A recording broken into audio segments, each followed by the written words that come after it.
Përshëndetje Vigenri, si ka ardhur në Solo Intervista. Përshëndetje, faleminderit për ftesën edhe për përkushtimin që ti ke ndaj çështjeve. Diçka për karrierën tuaj. Unë jam arkitekt, jam aktivist për çështjet arsimore dhe zgjedhore në vendin tonë. Kryesisht mundohem të ndaj jetën midis profesionit edhe kontributit për çështjet në shoqëri. Pak a shumë, kjo është, le të themi, backgroundi im i orvatur mes kësaj shoqërie që shpeshherë nuk e gjen dot vendin kollaj. Shikoj disa fenomene në Shqipëri, nga këto është për shembull aktorët të njohur, pa njohur, që bën, po themi VIP-a, bën njerëz të njohur, influencer etj. Si shkoni këtë fenomen? Që unë mendoj që në një shoqëri vepron nëpërmjet incentivave. Nëse brenda vendit ne duke mos pasur kujdesjen e politikbërjes, duke mos pasur kujdesjen e qeverisjes, kemi lëshuar tek qytetarët që format të suksesshme janë ato që pasurohen shpejt. Format të suksesshme janë ato të cilat bëhesh i famshëm shpejt. Format të suksesshme janë jo ato që jo ti je njeri i lexuar, po ti je militant partie. Të gjitha këto elemente të cilat ne i kemi parë problematike dhe nuk mundet që t'i vej faj qytetarëve që shkojnë dhe orientohen drejt këtyre formave, se sa më shumë prirem t'i vej faj institucioneve që nuk arrin të ndërtojnë për qytetarët e vetë modele të cilat do duhet të ndiqen. Nëse ne do vlerësonim në një shkollë studentin më të lexuar, më të arsimuar dhe do ta shpërblenim, sigurisht që dhe të tjerë do të ndiqnin rrugën për të arsimuar. Por në momentin që ne vlerësojmë atë që vishet firmato, atë që le çantën Gucci përpara bankës dhe me nepotizëm ose me le të themi militantizëm ai shpërblehet, gjithë pjesa tjetër e grupit e kuptojnë që forma më e mirë është të ekspozosh luksin, të përdorësh korrupsionin, të përdorësh militantizmin, të përdorësh nepotizmin për të fituar. Dhe ne fatkeqësisht jemi në këtë situatë. Si mund të shpjegosh pak me fjalë të thjeshta kuptimin e retorikës në politikë? Si funksionon? Shiko, ka disa filozofë që thonë hapësira nuk është asnjëherë bosh. Dhe kur themi retorika, që le të themi përdorin politikanët, ata zgjedhin një agjendë të caktuar dhe më pas e plotësojnë hapësirën publike të komunikimit me atë agjendë. Nuk është rastësi që shpeshherë ne e gjejmë veten për tema të ndryshme si të jenë më të rëndësishmet e momentit. Asnjëherë nuk është e rastësishme, sepse dikush ka vendosur që të plotësoj hapësirën publike të komunikimit me narrativën e agjendës së vet. Shpeshherë narrativat nuk janë të drejta. Narrativat nuk janë ato në interes të qytetarëve. Dhe për pasojë ne mbetemi të izoluar përpara situatave ku për shembull fjala vjen politika e mbush narrativën e saj me qeveri teknike. E mbush narrativën e saj me zgjedhje paramën s'ka. Dhe ne të gjithë merremi me këtë dhe nuk merremi që domatja është e shtrenjtë, nuk merremi që apartamentet kanë shpërthyer dhe nuk ble dot askush, nuk merremi që qytetarët po largohen dhe ne kemi probleme të forcës punëtore në vend. Dhe kjo është narrativa. Dikush zgjedh që të konsumoj diçka dhe kjo pastaj varet nëse është e drejtë është me benefit për shoqërinë, nëse nuk është e drejtë, dikush do të përdorë shpërqendrimin, zgjedh narrativa të tjera ose ligjërime, po themi në shqip ligjërim për të komunikuar në hapësirën publike. Ne kemi një lodhje të qytetarit, këto kohë të fundit, pse ndodh? Ne nuk kemi këto kohë lodhje të qytetarit dhe për së vërtetës nuk jam shumë i qartë nëse ka një lodhje të qytetarit. Kam bërë një analizë të 4 muajve të fundit, qytetarët janë në protestë. Një ditë po, një ditë jo. Ka mbi 55 protesta nga dhjetori deri më tani. Qytetarët janë duke protestuar në Elbasan, në Pogradec, në Tiranë, një me parti, një pa parti, një për qytetin, një për ujin, por ata nuk janë bashkë. Dhe perceptimi jonë lidhet që ata janë të lodhur për të reaguar apo për t'i besuar dhe kryesisht kjo qasje lidhet me partitë politike të cilat e kanë për detyrë ta përbashkojnë narrativën që folëm pak më parë në çështjet kryesore, pra t'i mbledhin gjithë grupet qytetare që protestojnë në një hapësirë të madhe që të bëjnë një ndryshim, ndërkohë që kjo nuk ndodh. Dhe unë mund të pranoj që shqiptarët janë të lodhur si i besuari partive politike, ose si I besuar I njëri tjetrit. Ne e kemi parë edhe në momente të ndryshme se cili mundohet të kujdeset të ndërtojë një aksion në xhepin e vet, në hesap të vet, të protestojë për hallin e vet. Durrësi për Durrësin, Elbasani për Elbasanin, Vlora për tubin e ujit, Riolli për tokat, e thash, Pogradeci për fotovoltaikët. Dhe në këtë kuptim, ne kemi qytetarë që reagojnë, nuk di të them nëse janë të lodhur për t'i besuar partive ose një fryme të re të cilën do të mundet që t'i zhënërojë gjitha këto probleme në një zgjidhje më sistemike, jo kaq refraktare. Folëm pak më përpara për shpopullimin.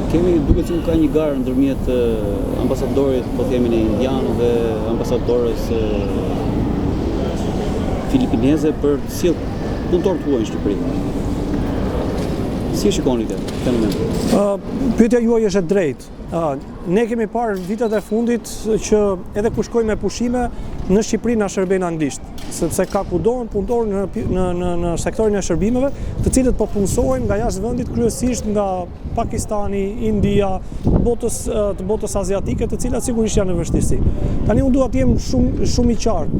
Ne kemi nevojë të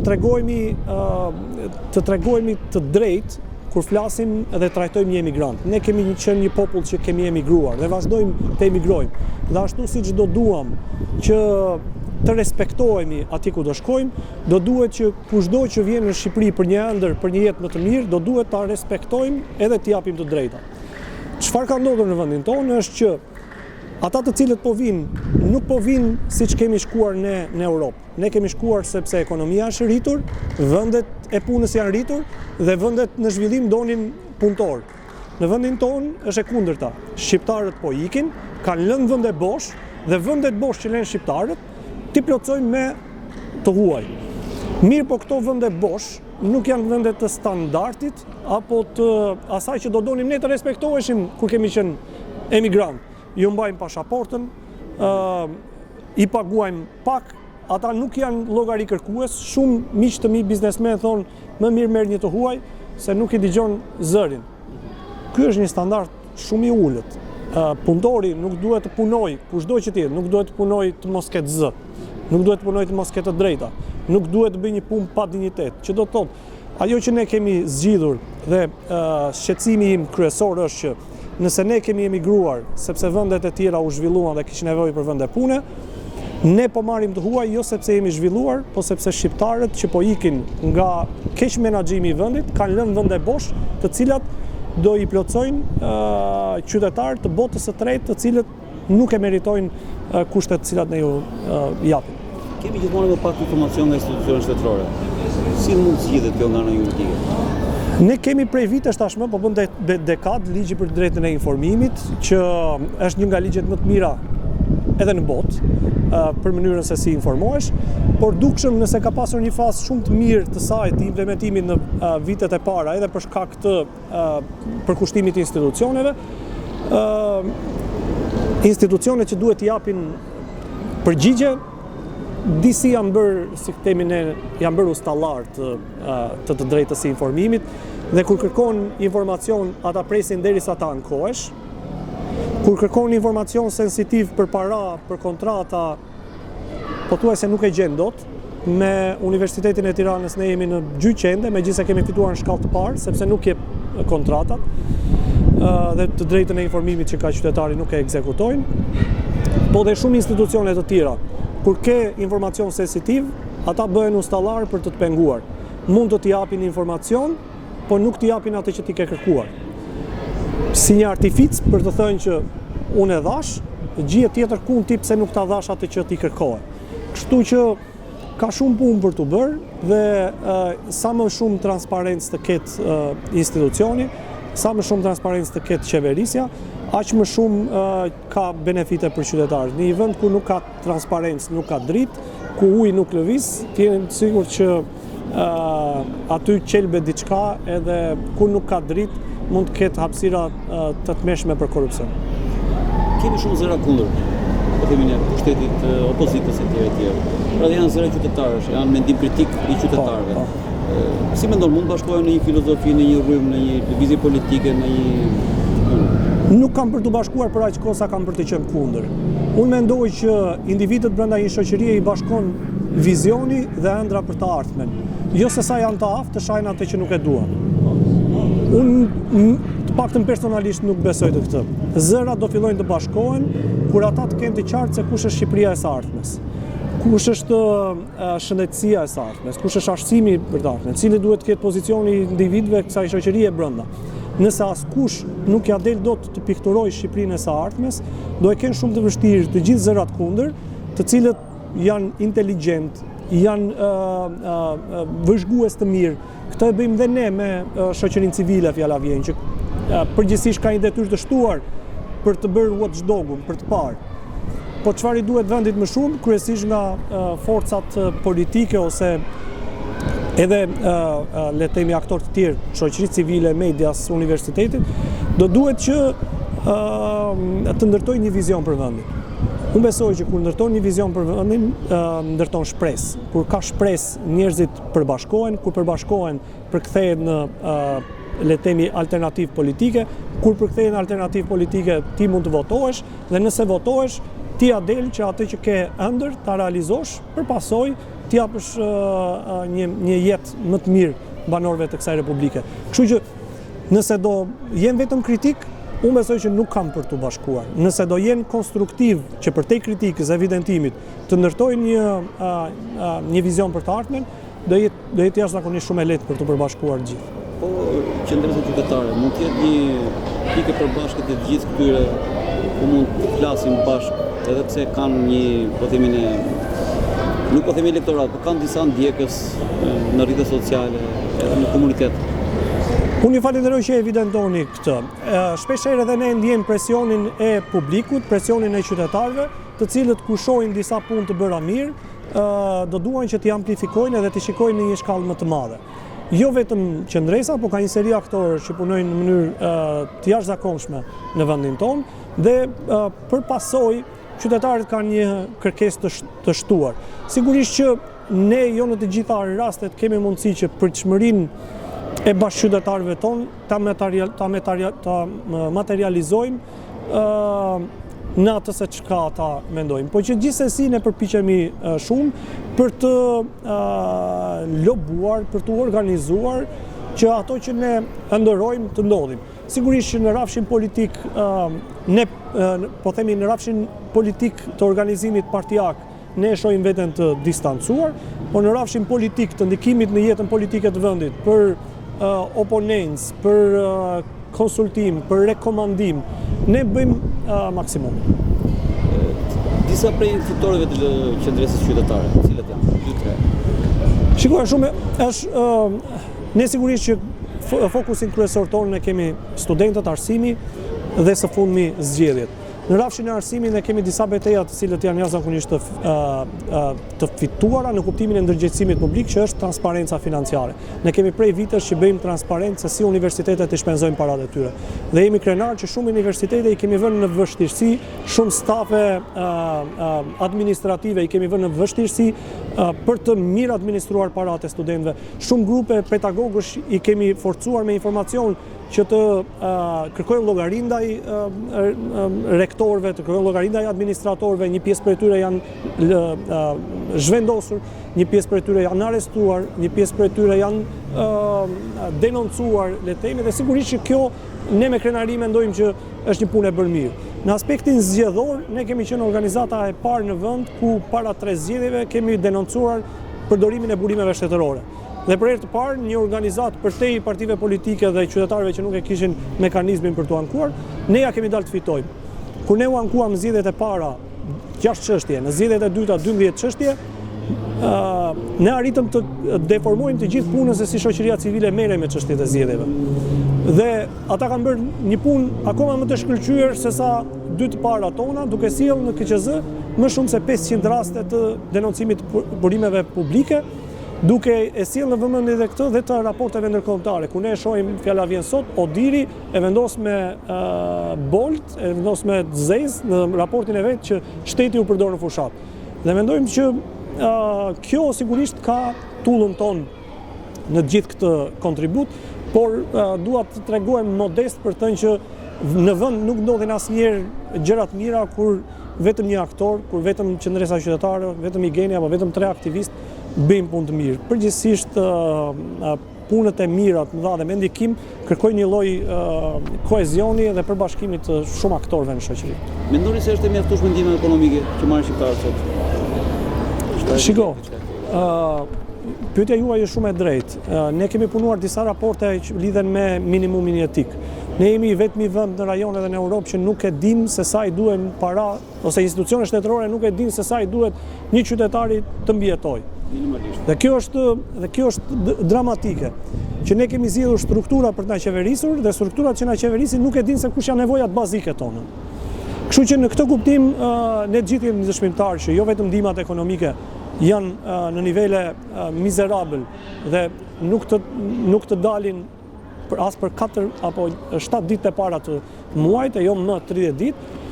Këto thellohen pasaj edhe në nivelin e pagave dhe në nivelin e më të paguarve në vendin tonë, jo më të imagjinoni se çfarë ndodh me ata që janë me ndihmë ekonomike apo që ata që janë me kemp apo ata që janë me ndihma të tjera të cilat vendi jonë i jep sa për sy e faqe.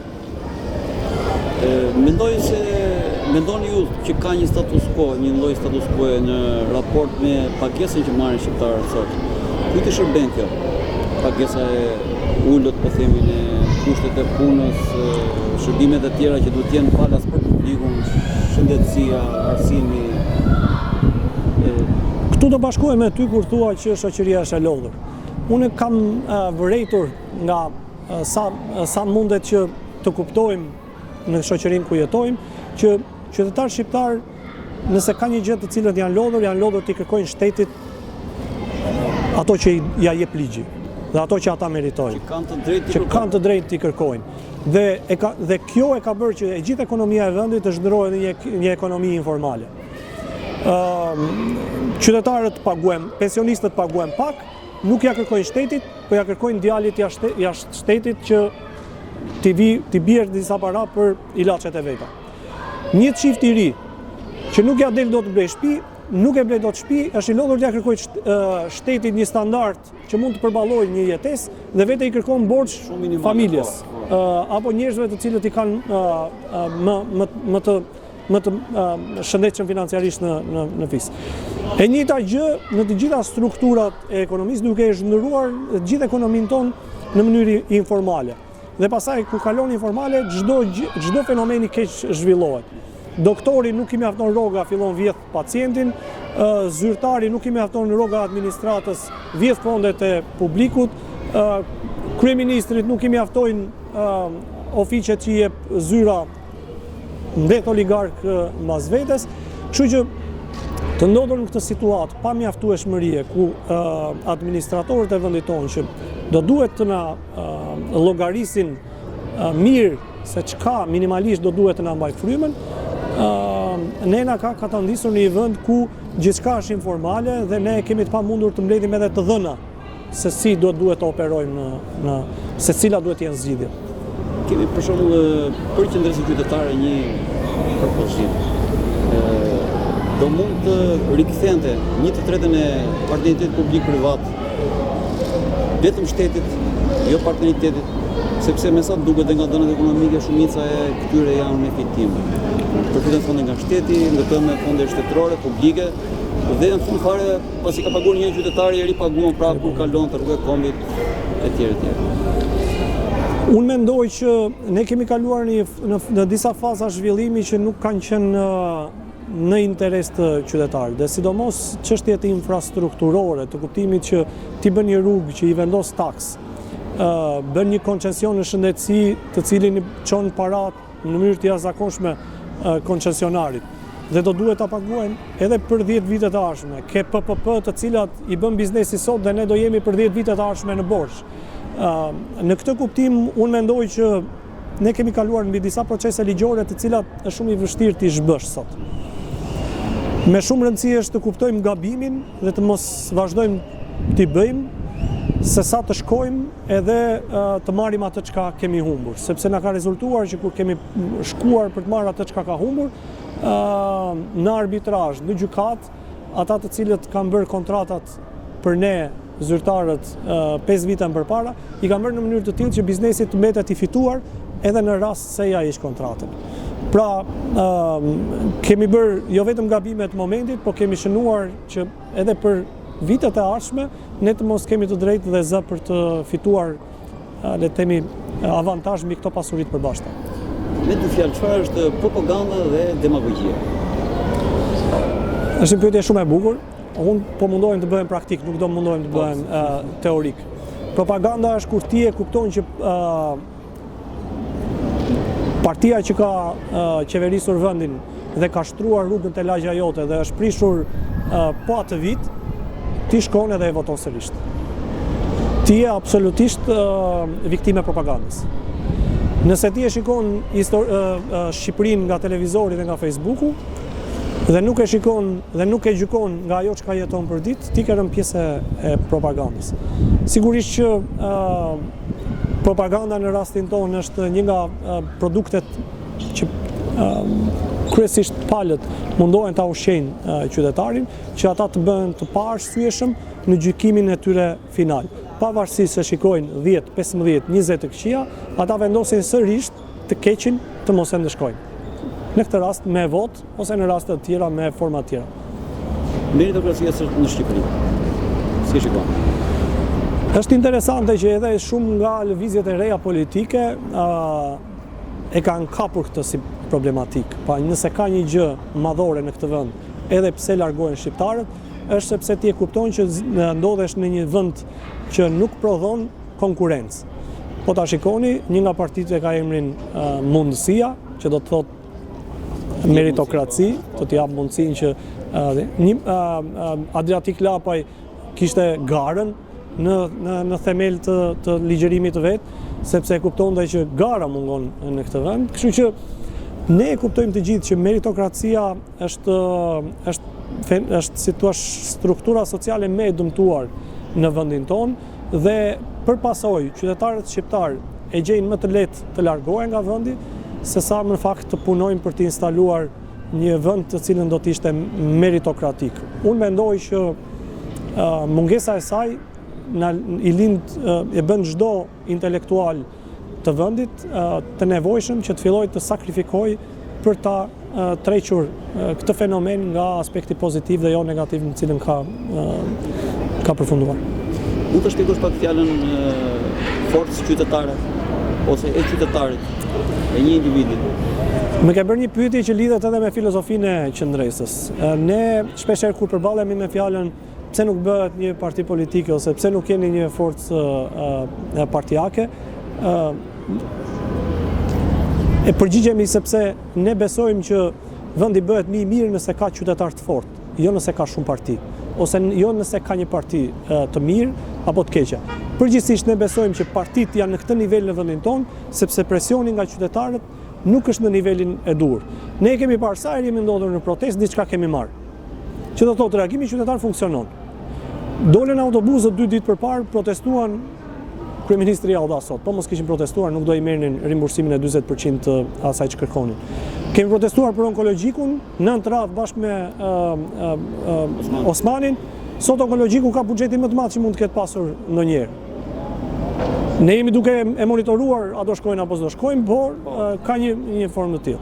Kur dolën për çmimin e naftës 4 vite më përpara, në 4 ditë protestë ra 400 lekë çmimi i naftës. Që do thotë, nuk ka gjë në demokraci që mund të zeroj fuqinë e qytetarit. Në çdo rast kur qytetarët angazhohen, në çdo rast kanë fituar. Jo aq sa kanë dashur, po të jeni sigur që kanë fituar më shumë se sa po të rinin në shtëpi. Pra kjo është një mënyrë e mirë për të gjetur dhe zgjidhjen e halleve të shqiptarëve, qytetari i fortë. Absolutisht që po. Dhe kur themi i fortë, themi i fortë edhe në vendin e punës, jo vetëm për të sharë kryeministrin, po edhe për t'i thënë drejtorit ndal kur të kërkon një firmë, për të administruar mirë edhe pallatin, për të edukuar mirë edhe fëmijën. Një qytetar i fortë që kërkon llogari edhe te kasa e supermarketit kur diçka nuk shkon mirë, ose kur nuk shkon për titën, që do të thotë zgjidhja më e mirë për vendin është që qytetarët kenë kapacitetet dhe të jenë më të fortë. Kjo arrihet sigurisht me edukim dhe me procese të tëra, por që ne besojmë te kjo zgjidhje, jo më kot e kemi vënë në themel të punës tonë. Jemi në fund bisedës. Një mesazh për gjithë shqiptarët. Shiko, është pak në vështirësi për të dhënë mesazhe për të gjithë shqiptarët, sepse duken kështu sikur janë klishe, por sigurisht që ne kemi nevojë të jemi të tregojmë solidaritet. Unë besoj shumë që nëse shqiptarët do kthejnë dashurinë e tyre qytetarë ose kujdesin për bashkëqytetarët e vet, do të bëhemi një shoqëri më e mirë. Jo të kujdesemi dhe të interesohemi vetëm për atë që është më mirë financiarisht, më i suksesshëm, po të interesohemi dhe të kujdesemi edhe për atë që është i dobët. Në një shoqëri ku kujdeset edhe për të dobtin, jam i sigurt që ajo shoqëri do të ketë sukses. Falenderoj. Faleminderit. Sukses. Faleminderit.